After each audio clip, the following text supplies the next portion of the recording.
नमस्कार मंडळी, या भागात आपण पनीर बटर मसाला कसा करायचा ते बघणार आहोत। त्यासाठी लागणारे साहित्य: पनीरचे तुकडे 1 वाटी, बटर, सुहाना पनीर माखनवाला मिक्स मसाला घेतला आहे मी इथे। ह्याच्यात 2 चमचे पाणी टाकून आपण स्मूथ पेस्ट करून घेऊ।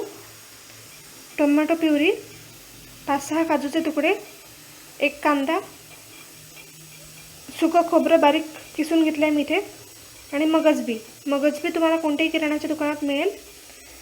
मगजबी, सुकं खोबरं, कांदा आणि काजू आपण तेलावर थोडं परतून घेऊन त्याचं वाटण करून घेणार आहोत। पॅनमध्ये आता आपण तेल घेऊ।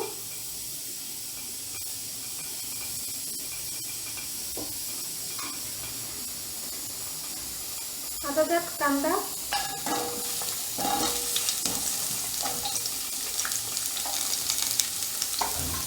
परतून झाले त्यात आपण काजू परतून घेऊ।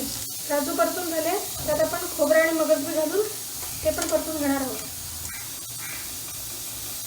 खोबरं आणि मगजबी परतून झाल्यावर आता हा मसाला आपण थंड करून घेऊ आणि मिक्सरमधून वाटून घेऊ।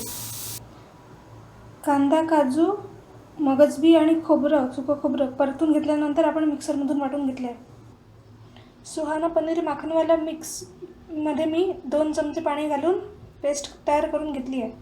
कढईत आपण तेल आणि बटर घातलं आहे।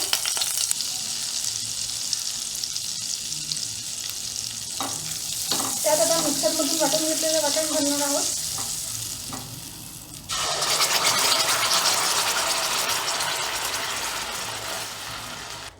आणि मसाल्याला तेल सुटेपर्यंत आपण मसाला शिजवून घेणार आहोत। आपला मसाला परतून झाला आहे, मसाल्याला चांगलं तेल सुटलं आहे। आता यात आपण टोमॅटो प्युरी घालू आणि मिक्स करून घेऊ। आपण टमाटा शिजवून घेतला आहे। आता यात आपण सुहाना पनीर माखनवाला मिक्स घालू, तसेच चवीनुसार तिखट आणि मीठ। मसाला 2-3 मिनिटं शिजवून घेऊ। आपला मसाला परतून झाला आहे, मसाल्याला चांगलं तेल पण सुटलं आहे। आता यात आपण ग्रेव्ही पुरतं पाणी घालून घेऊ आणि पनीरचे तुकडे घालून उकळून घेऊ।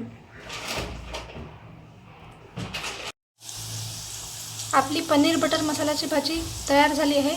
जर तुम्हाला ही रेसिपी आवडली असेल तर माझ्या चॅनलला लाईक, शेअर, सबस्क्राईब आणि कमेंट करायला विसरू नका। तसेच माझ्या चॅनलवरचे लेटेस्ट व्हिडिओ बघण्यासाठी बेल आयकॉनवर क्लिक करा। धन्यवाद।